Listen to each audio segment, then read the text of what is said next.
Good morning everyone. आज 11th class की book राजनीतिक सिद्धांत का 4th चैप्टर करने जा रहे हैं हम, जिसका शीर्षक है अधिकार, राइट्स के बारे में इस चैप्टर में हम पढ़ेंगे। जैसा कि आप देखते हो कि रोजमर्रा की जिंदगी में भी व्यक्ति अनेक अधिकारों का उपभोग करता है, विशेषकर लोकतांत्रिक देशों में। जैसे मत डालने का अधिकार है, चुनाव लड़ने का अधिकार है, बहुत सारे राजनीतिक अधिकारों का प्रयोग करता है और कई तरह के आर्थिक अधिकारों का, सामाजिक अधिकारों का भी प्रयोग करता है। लेकिन फिर भी आए दिन नए नए अधिकारों की मांग उठती रहती है। जैसे महिलाओं को बराबर का अधिकार दिलाने की मांग विधानसभाओं और लोकसभा के चुनाव में, और यहाँ तक कि जो गर्भस्थ भ्रूण है उसके लिए भी अधिकारों की मांग की जाती रही है। और स्वच्छ वातावरण की मांग, सूचना के अधिकार की मांग, ऐसी बहुत सारी मांगे हैं जो अधिकारों के रूप में हमारे सामने आती रहती हैं। तो आज के इस अध्याय में हमने देखना है कि अधिकार होते क्या हैं, कितने प्रकार के होते हैं और कैसी परिस्थितियां जो हमें अधिकार प्रदान करती हैं।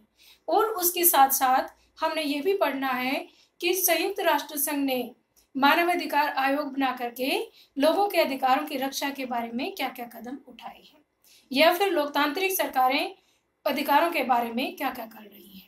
तो आइए इस चैप्टर को आगे हम बढ़ाते हैं। तो सबसे पहले बात आती है कि अधिकार क्या है। अधिकार एक्चुअली एक तरह के दावे हैं जिसका औचित्य सिद्ध हो। एक तरह का दावा होता है अधिकार जिसका औचित्य सिद्ध हो। ऐसा ना हो कि वैसे ही फालतू के दावे हो, जिसका कुछ ना कुछ औचित्य हो, उस दावे को हम अधिकार कहते हैं। फिर है इसमें अधिकार व्यक्ति के जीवन से संबंधित है, सामाजिक, आर्थिक और राजनीतिक परिस्थितियां हैं जिन्हें प्राप्त करने पर वह अपने व्यक्तित्व का संपूर्ण विकास कर सकता है। अंडरस्टैंड? तो आगे हम अलग अलग लोगों की परिभाषाएं पढ़ेंगे कि भिन्न भिन्न विद्वानों ने अधिकारों की क्या परिभाषाएं दी हैं। सबसे पहले लास्की के अनुसार अधिकार सामाजिक जीवन की वे परिस्थितियां हैं। क्या कहा इन्होंने? परिस्थितियां, सामाजिक जीवन की वे परिस्थितियां जिनके बिना कोई व्यक्ति अपना पूरा विकास नहीं कर सकता। आगे बोसांके के अनुसार अधिकार वह मांग है। देखिए, इन्होंने तो परिस्थितियां कहा है और यहाँ बोसांके जी कह रहे हैं कि अधिकार वह मांग है जिसे समाज स्वीकार करता है और राज्य जिसे लागू करता है। अंडरस्टैंड? तीसरा हमारे विद्वान है टी.एच. ग्रीन। अधिकार वे शक्तियां हैं। टी.एच. ग्रीन ने अधिकारों को क्या बताया है? शक्तियां बताया है। अधिकार वे शक्तियां हैं जो नैतिक प्राणी होने के नाते मनुष्य को कार्य पूरा करने के लिए जरूरी होती है।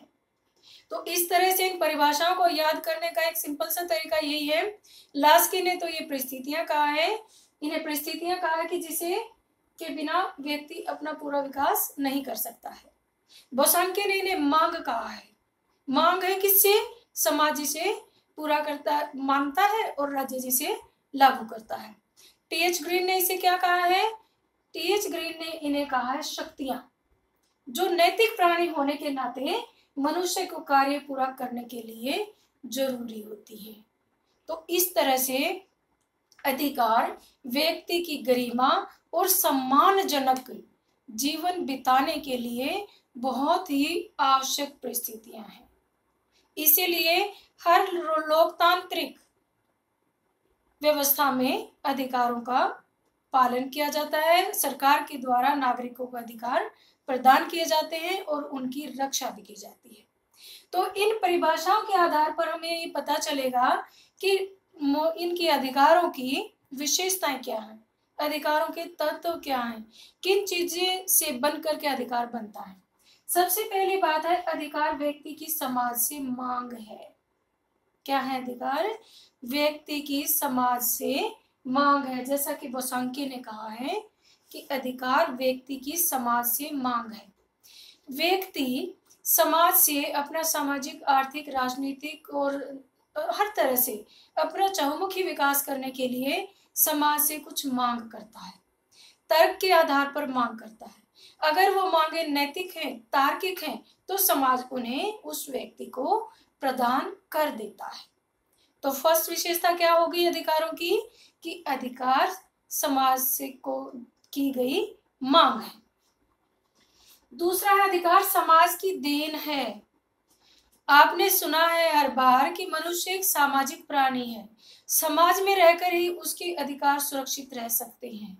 और अगर मैं किसी चीज पे दावा करूं, समाज उसे ना माने, तो वो अधिकार नहीं होगा। समाज के द्वारा दिए गए दावे ही अधिकार होते हैं। छीनी गई बातें, किसी से जबरदस्ती करवाया गया कोई काम, उसे हम दावा अधिकार नहीं कह सकते, क्योंकि वह समाज ने नहीं दिया है। तो दूसरी विशेषता है अधिकार समाज की देन है। व्यक्ति अधिकार किससे मांगता है, समाज से मांगता है, और वही चीज मांगता है जो कि नैतिक है और जो सबके भले के लिए है, जो उसके अपने भले के लिए भी है। और फिर अधिकार समाज की देन है। समाज ही व्यक्ति को अधिकारों को प्रदान करता है। जिस चीज को समाज मान्य नहीं करता, उस बात को हम अधिकार नहीं कह सकते, वो जबरदस्ती होती है। तीसरी विशेषता इसमें है अधिकार तर्कसंगत होते हैं, न्यायोचित होते हैं और कल्याणकारी होते हैं।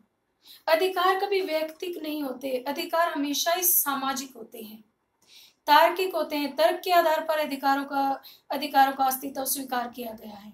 न्यायपूर्ण होते हैं, जो सबके न्याय के लिए होते हैं। ऐसा नहीं है कि किसी एक व्यक्ति के अधिकार दे दिए, दूसरे के अधिकारों को छीन लिया। ये न्यायपूर्ण होते हैं और समाज का कल्याण करने वाले होते हैं। फिर आता है इसमें अधिकार सार्वभौमिक है, सबके लिए है अधिकार। किसी प्रकार का कोई भेदभाव नहीं किया जा सकता। जो मनुष्य संसार में आ गया, प्रत्येक के लिए अधिकार अनिवार्य है। अधिकार सार्वभौमिक है। कोई भी जीव बिना अधिकारों के अपना विकास नहीं कर सकता, और मनुष्य जाति तो बिल्कुल ही नहीं कर सकती। इसलिए कांट ने भी अधिकारों को बहुत ही जरूरी माना। उन्होंने कहा है कि व्यक्ति की गरिमा और सम्मानजनक जीवन बिताने के लिए अधिकार प्रत्येक व्यक्ति की पहली आवश्यकता है। आगे कहता है कर्तव्य से संबंधित है। एक का अधिकार दूसरी का कर्तव्य है। अगर मैं सिर्फ अपने अधिकारों का यूज करूंगी, कर्तव्यों का पालन नहीं करूंगी, तो हो सकता है कि दूसरे के कर्तव्यों का हनन हो जाए। अंडरस्टैंड। आगे पॉइंट इसमें आता है अधिकार विकासशील है। विकासशील अधिकार, ऐसा नहीं कि आज जो अधिकार दे दिए वो फाइनल है। जैसे कि प्रारंभ में जब हम प्राकृतिक अधिकारों की बात करेंगे, तो आपको पता चलेगा कि प्रारंभ में 3 अधिकारों को स्वीकार किया गया था, लेकिन अब हमारे आप संविधान में ही देख लीजिए 6 प्रकार के मौलिक अधिकार हैं, और उसके बाद भी और अधिकारों की मांग करी जाती रही है। बाद में जैसे शिक्षा के अधिकार को ऐड किया गया है, जीवन और स्वतंत्रता के अधिकार में भी और बहुत सारे अधिकारों को ऐड किया गया है। तो संविधान जो अधिकार जो हैं वो एक जगह पे स्थिर नहीं है, विकासशील है। समय परिस्थिति के अनुसार अधिकारों में बढ़ोतरी होती रहती है। अंडरस्टैंड। नेक्स्ट हमारा ये राज्य द्वारा मान्यता प्राप्त है। कोई भी अधिकार तब तक अधिकार नहीं होता जब तक उसे समाज मंजूरी ना दे दे और राज्य उसे लागू ना कर दे। तो अर्थात अधिकार जो होते हैं वो राज्य द्वारा मान्यता प्राप्त होते हैं, तभी वो अधिकार होते हैं। मान लीजिए मैंने इस पेन के बारे में दावा किया कि ये पेन मेरा है, तो आप सब लोग उसको दोगे सहमति, समाज की सहमति हो गई, तो राज्य भी इसे कह देगा कि इट्स ओके कि कुछ धारणाओं के आधार पर, कुछ कानूनों के आधार पर ये पेन मेरा है। लेकिन अगर मैं इस बेंच को, जो तुम बैठे हो जिसके ऊपर, इसको मैं कहूं कि ये मेरा है, मैं दावा करूं, तो आप इस बात को नहीं मानोगे। इसका मतलब समाज उस चीज को मान्यता नहीं देगा। जिस बात को समाज मान्यता देता है, राज्य जिसे लागू करता है, वो अधिकार है। अंडरस्टैंड। आगे चले तो यहां तक हमने पढ़ा क्या होते हैं अधिकार, क्यों जरूरी है। व्यक्ति के गरिमापूर्ण और सम्मानजनक जीवन बिताने के लिए अधिकार बहुत ज्यादा जरूरी है। अधिकार वे परिस्थितियां प्रदान करते हैं जिससे कि व्यक्ति अपना विकास कर सके। अधिकार वे मांग है जो समाज मानता है और राज्य जिसे लागू करता है। और अधिकार वे शक्तियां भी है जो नैतिक प्राणी होने के नाते हम व्यक्तियों के विकास के लिए जरूरी होती है। अंडरस्टैंड। आगे हम चलते हैं कि क्या अधिकार असीमित होते हैं, क्या कोई लिमिट नहीं होती अधिकारों के ऊपर?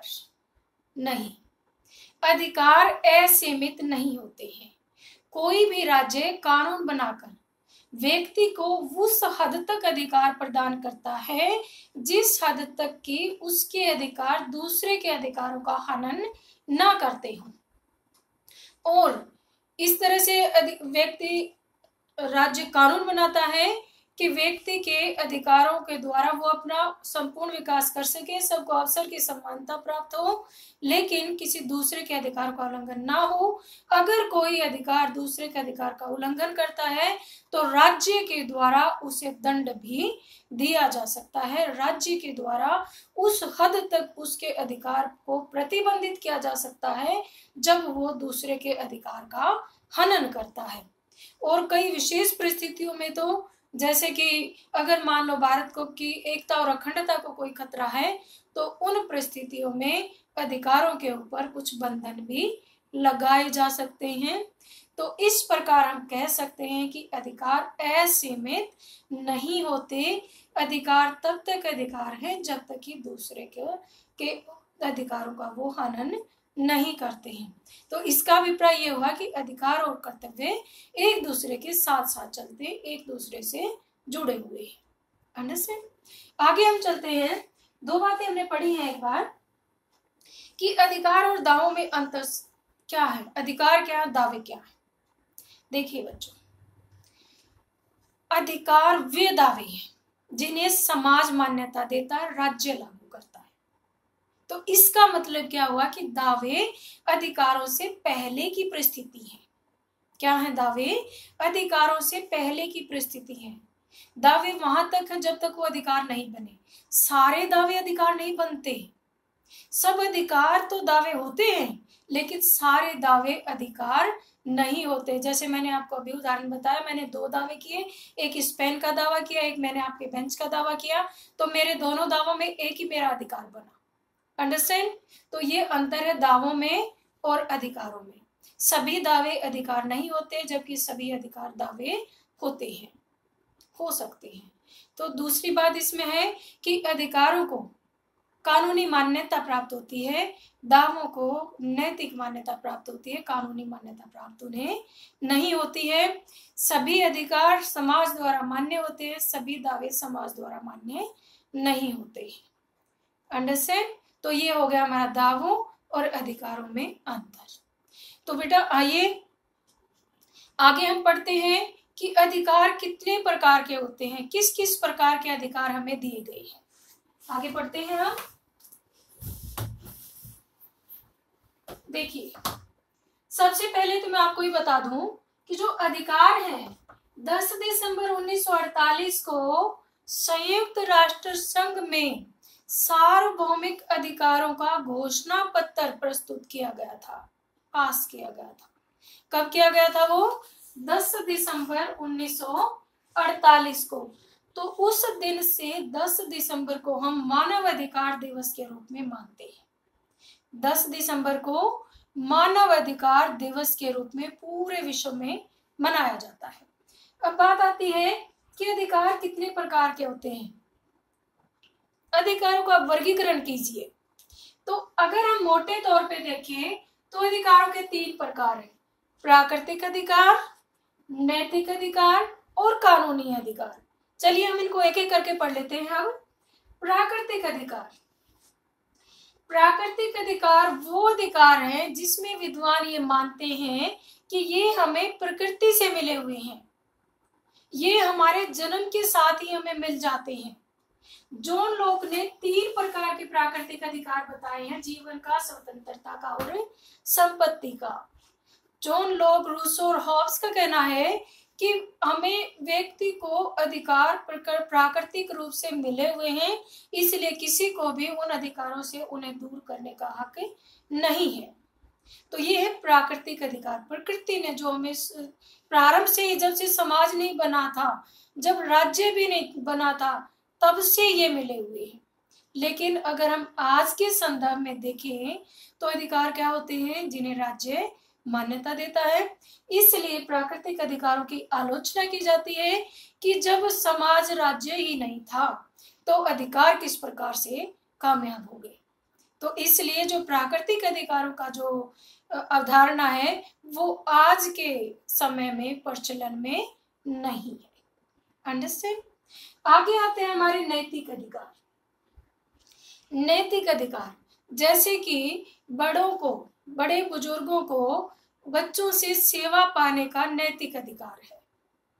इनके पीछे भी कोई कानून की शक्ति नहीं होती, इनके पीछे सिर्फ नैतिकता की शक्ति होती है, सिर्फ समाज का प्रेशर होता है। अब बच्चों को लगता है कि अगर हम इनको पेरेंट्स को दुखी करेंगे तो समाज हमें बुरा बताएगा।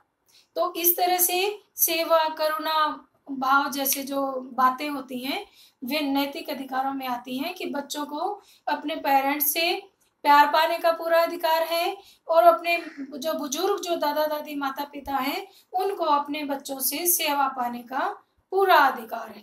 तो ये होते हैं नैतिक अधिकार। इनको भी राज्य कानूनी मान्यता प्राप्त नहीं होती है, तो इस तरह से ये भी उतने ज्यादा प्रचलन में नहीं है, क्योंकि इनके जबरदस्ती इनके ऊपर नहीं कर सकते। ये व्यक्ति की अपनी समझ है कि वो इन अधिकारों का प्रयोग, कर्तव्यों का प्रयोग करेगा अगला, तभी तो वो अधिकारों का भोग कर पाएगा।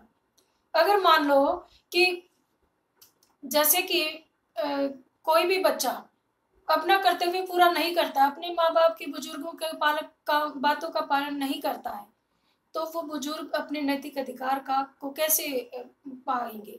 नहीं पा पाएंगे। तो इसलिए जो नैतिक अधिकार है उनके ऊपर भी नैतिक शक्ति तो है, लेकिन राज्य का कोई नियंत्रण नहीं होता। अब आते हैं मोस्ट इंपोर्टेंट जो आज के दिन चलन में है अधिकार, वो है कानूनी अधिकार। कानूनी अधिकार 4 प्रकार के होते हैं। सबसे पहला मौलिक अधिकार, फिर नागरिक या सामाजिक अधिकार, फिर आता है हमारा आर्थिक अधिकार और फिर आता है हमारा राजनीतिक अधिकार। तो इस तरह से कानूनी अधिकारों को 4 श्रेणियों में बांटा गया है। तो आइए सबसे पहले मौलिक अधिकारों के बारे में पढ़ लेते हैं। मौलिक अधिकार वे अधिकार हैं जो अति आवश्यक हैं व्यक्ति के विकास के लिए, और आज के लोकतांत्रिक व्यवस्थाओं में, संविधान में इन अधिकारों का वर्णन कर दिया जाता है। जैसे भारत के संविधान में, अमेरिका के संविधान में, फ्रांस के संविधान में, जर्मनी के संविधान में, दक्षिण अफ्रीका के संविधान में मौलिक अधिकारों का वर्णन किया गया है कि व्यक्ति के विकास के लिए ये अधिकार जरूरी है। और इसके साथ साथ मौलिक अधिकारों के ऊपर कानूनी शक्ति भी होती है कि उनका कोई भी सरकार उन अधिकारों को व्यक्ति से नहीं छीन सकती है। और जो ये मौलिक अधिकार हैं वो और भी बहुत सारे अधिकारों को जन्म देते हैं, बहुत सारे अधिकारों की तरफ अग्रसर करते हैं। अंडरस्टैंड? क्या होते हैं मौलिक अधिकार? जो संविधान में प्रदत्त होते हैं, जो संविधान में लिखे होते हैं, जिन्हें सरकार प्रदान करती है और जिनके न्यायपालिका जिनकी रक्षा करती है। अगर हमारे मौलिक अधिकारों को कोई हमसे छीनना चाहे तो हम सीधा न्यायालय में जा सकते हैं, यानी कि ये वाद योग्य है। न्यायपालिका हमें सपोर्ट करती है अपने अधिकारों का पालन करने के लिए, तो वो होते हैं हमारे मौलिक अधिकार। जैसे भारत के संविधान में 6 प्रकार के मौलिक अधिकार दिए हैं। ये और डिटेल में तो हम नेक्स्ट दूसरी बुक में पढ़ेंगे, अभी जस्ट इनके नाम देख लीजिए।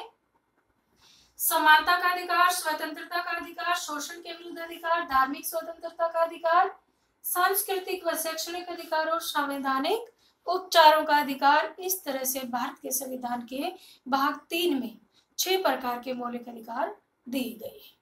अंडरस्टैंड? तो आगे चलते हैं हम नागरिक या सामाजिक अधिकार। नागरिक या सामाजिक अधिकार, आपको पता है कि व्यक्ति एक सामाजिक प्राणी है और समाज में रहते हुए उसे अपने विकास करने के लिए बहुत सारे अधिकार चाहिए होते हैं और वो आए दिन नए नए अधिकारों की मांग भी करता रहता है। तो सामाजिक अधिकारों में महत्वपूर्ण है जीवन का अधिकार। जीवन के अधिकार में हम और भी आर्टिकल 21 में भारत को जो स्वतंत्रता का अधिकार है उसके अधीन आर्टिकल 21 में जीवन का अधिकार डाला गया है, जीवन का अधिकार हमें प्रदान किया गया है। जीवन के अधिकार से अभिप्राय है कि कोई भी व्यक्ति किसी दूसरे को जीवन नहीं ले सकता। बहुत जघन्य अपराध है अगर हम किसी को के जीवन से उसको वंचित करते हैं, और यहाँ तक भी व्यक्ति को अपना जीवन समाप्त करने का भी कोई अधिकार नहीं है। अगर कोई किसी को हानि पहुंचाता है तो व्यक्ति को अपनी रक्षा करने के लिए उस अपना हथियार लेने का, अपनी रक्षा करने का पूरा अधिकार है, और उस हद तक है कि दूसरे को भी के भी जीवन के अधिकार को कोई हानि ना पहुंचे। लेकिन कुछ एक्सेप्शनल केसेस होते हैं, मान लो कि कोई बहुत ज्यादा जघन्य अपराध करता है जो बिल्कुल भी माफी के लायक नहीं है, तो उसमें न्यायपालिका के द्वारा मृत्युदंड भी दिया जा सकता है, लेकिन वो बहुत ही जघन्य से जघन्य अपराधों में होता है। अंडरस्टैंड? तो इसमें जीवन के अधिकार में जीवन के साथ साथ स्वच्छ वातावरण पाने का अधिकार, अच्छी स्वास्थ्य सुविधाएं पाने का अधिकार, अच्छे से अपना पारिवारिक जीवन जीने का अधिकार, ये अधिकार भी शामिल किए जाते हैं। अंडरस्टैंड? तो ये हो गया हमारा जीवन का अधिकार। फिर है भाषण और अभिव्यक्ति का अधिकार। भाषण और अभिव्यक्ति की स्वतंत्रता का अधिकार, ये भी जीवन के अधिकार के साथ ही चलता सामाजिक अधिकार है, नागरिक अधिकार है। लोकतांत्रिक व्यवस्था में प्रत्येक नागरिक को अपनी भाषा के द्वारा, इशारों के द्वारा, जैसे भी वो करना चाहे, अपने विचार व्यक्त करने की पूरी स्वतंत्रता का अधिकार दिया गया है। नेक्स्ट है होता है शिक्षा और संस्कृति का अधिकार। प्रत्येक व्यक्ति को अब शिक्षा पाने का पूरा अधिकार है। जैसे कि अब तो 86वें संशोधन के द्वारा 86वां संशोधन किया गया था संविधान में 2002 में। इसके द्वारा हमारे देश में जो ये शिक्षा का अधिकार है वो मौलिक अधिकारों की सूची में डाल दिया गया है, और मौलिक अधिकारों के तहत 6 से 14 साल के उम्र के प्रत्येक बच्चे के लिए शिक्षा, बुनियादी शिक्षा प्रदान करवाना राज्य का दायित्व, निःशुल्क शिक्षा प्रदान करवाना राज्य का दायित्व है, और माता पिता की भी ड्यूटी है कि वो भी अपने बच्चों को बुनियादी शिक्षा जरूर दिलवाएं। अंडरस्टैंड?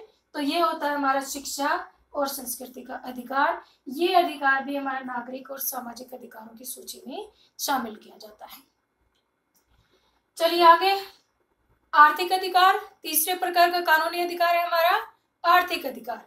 आर्थिक अधिकार में काम करने का अधिकार, जैसे कि कई राज्यों में तो पर्याप्त काम करने का अधिकार मौलिक अधिकारों में भी डाला गया है, जैसे दक्षिण अफ्रीका का संविधान है, या कई साम्यवादी देशों में काम के अधिकार को मौलिक अधिकार माना गया है।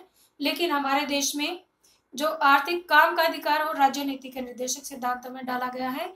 तो यहाँ तो हम वर्गीकरण पढ़ रहे हैं कि अधिकार कितने प्रकार के होते हैं। तो एक है हमारा आर्थिक अधिकार। आर्थिक अधिकार के माध्यम से काम करने का अधिकार, पर्याप्त मजदूरी पाने का अधिकार, आर्थिक सुरक्षा का अधिकार। आर्थिक सुरक्षा का अधिकार है कि जब हम वृद्ध हो जाते हैं, हम कुछ कमाने लायक नहीं रहते हैं, तो हमारी रोजी रोटी के लिए भी सरकार कोई प्रबंध करे। ये भी हमारा जो वृद्धावस्था में अधिकार होता है। जैसे कि आज हरियाणा में आपने देखा होगा वृद्धावस्था पेंशन, अपंगों के लिए पेंशन, विधवाओं के लिए पेंशन की व्यवस्था की गई है, वो सभी इसी आर्थिक अधिकार के अंतर्गत आते हैं। अंडरस्टैंड? नेक्स्ट हमारा अधिकार है राजनीतिक अधिकार। राजनीतिक अधिकार में भी हम मुख्य तौर पर 4 प्रकार के होता है राजनीतिक अधिकार भी। सबसे पहला अधिकार है मत डालने का अधिकार, जैसे यूनिवर्सल सफरेज। यूनिवर्सल सफरेज मतलब सार्वभौमिक वैश्विक मताधिकार है हमारे देश में, अर्थात प्रत्येक व्यक्ति को बिना किसी भेदभाव के मत डालने का अधिकार है। और आज के दिन हमारे देश में मताधिकार की आयु है 18 वर्ष, लेकिन इससे पहले जब 1952-50 में संविधान लागू हुआ तब हमें मताधिकार मिला, तो उस समय मतदान की आयु थी 21 वर्ष। 61वें संशोधन के द्वारा मतदान की आयु 21 से घटा करके 18 कर दी गई है। तो प्रत्येक व्यक्ति को मत देने का अधिकार है, चाहे वो किसी भी ग्रुप वंश लिंग से संबंध रखता हो। दूसरा अगर राजनीतिक अधिकार में चुनाव में भाग लेने का अधिकार। प्रत्येक व्यक्ति लोकसभा, विधानसभा या स्थानीय शासन के चुनाव में भाग ले सकता है, बशर्ते कि उसके ऊपर कोई कानूनी मुकदमा ना हो, मतलब उसने कोई अपराध ना किया, अपराधी ना हो वो, और वो किसी पागल या दिवालिया ना हो, या किसी लाभ के पद पर ना हो। तो ऐसे व्यक्ति को चुनाव लड़ने का पूरा अधिकार होता है, और इसके लिए भी आयु निश्चित की गई है। जैसे स्थानीय स्वशासन के चुनाव के लिए उम्मीदवार की आयु 21 वर्ष, लोकसभा के चुनाव के लिए 25 वर्ष, और राज्य विधानसभा के लिए भी 25 वर्ष, और राज्यसभा के चुनाव के लिए 30 वर्ष आयु सीमा रखी गई है। तो इस तरह से ये हमारा चुनाव में भाग लेने का अधिकार, सरकारी पद प्राप्त करने का अधिकार, प्रत्येक को अवसर की समानता का अधिकार होना चाहिए, सार्वजनिक पद प्रत्येक व्यक्ति अपनी योग्यता के अनुसार अपना सार्वजनिक पद पर प्राप्त करने का अधिकार सभी को होना चाहिए। हालांकि यहाँ पर कुछ विशेष अधिकार भी दिए गए हैं, जैसे हमारे देश में भी अनुसूचित जाति, जनजाति और पिछड़ा वर्ग को आरक्षण की सुविधा प्रदान की गई है, क्योंकि वो बहुत पिछड़े हुए हैं, उनको एक बराबर की जिंदगी देने के लिए उन्हें आरक्षण की सुविधा प्रदान की गई है। नेक्स्ट आता है सरकार की आलोचना का अधिकार, जैसे कि आए दिन करते ही रहते हैं, अधिकार है तभी कर देते हैं, नहीं तो किसी भी सरकार के खिलाफ हम बोल ही नहीं सकते हैं। तो ये भी हमारा राजनीतिक अधिकार है कि हम सरकार की आलोचना कर सकते हैं। नीति निर्माण के जो भी नीतियां सरकार ने बनाई है हम उनकी आलोचना कर सकते हैं। तो इस तरह से हमने पूरे अधिकारों का वर्गीकरण किया है। ये एक साथ भी आ सकता है, अलग अलग भी आ सकता है आपके पेपर में कि आर्थिक अधिकार क्या है, वर्णन कीजिए, या कौन कौन से आर्थिक अधिकार हैं, कौन कौन से राजनीतिक अधिकार हैं, कौन कौन से सामाजिक अधिकार हैं, कौन कौन से मौलिक अधिकार हैं। अलग से भी ये क्वेश्चन बहुत अच्छा बन जाता है। तो इस तरह से हमने सभी अधिकारों के बारे में पढ़ा। तो प्रारंभ में तो 3 अधिकारों की कैटेगरी थी, 3 के बाद फिर कानूनी अधिकारों को फिर हमने आगे 4 श्रेणी में बांटा, और उन 4 श्रेणियों में भी 3-3, 4-4 श्रेणियां अधिकारों की और भी हमने बताई है। अंडरस्टैंड? तो आज बेटा हमारा हो गया है कि अधिकार किसे कहते हैं, क्या होते हैं अधिकार, विभिन्न परिभाषाएं हमने पढ़ी, अधिकारों की विशेषता पढ़ी कि क्या अधिकार असीमित हैं, ये भी हमने क्वेश्चन किया है, अधिकार और दावों में अंतर क्या है वो भी किया है, और उसके साथ साथ हमने किया है कि अधिकारों का वर्गीकरण। और मैंने एक बात और इम्पोर्टेंट बताई थी आपको बीच में कि 10 दिसंबर को हम मानव अधिकार दिवस के रूप में मनाते हैं। आगे की वीडियो में हमारा रहेगा मानव अधिकार क्या होते हैं, कैसे कैसे वो दिए जाते हैं, और अधिकार और कर्तव्यों में क्या संबंध है, कर्तव्य क्या होते हैं, उनमें क्या संबंध है, ये भी हमने आगे की वीडियो में पढ़ना है। धन्यवाद। उम्मीद करती हूँ आपको बहुत अच्छे से समझ आया होगा। ये इंपॉर्टेंट बातें अपने कॉपी में लिख करके और इनको एक्सप्लेन करके अच्छे से याद करना है, बहुत इंपॉर्टेंट टॉपिक। Thank you.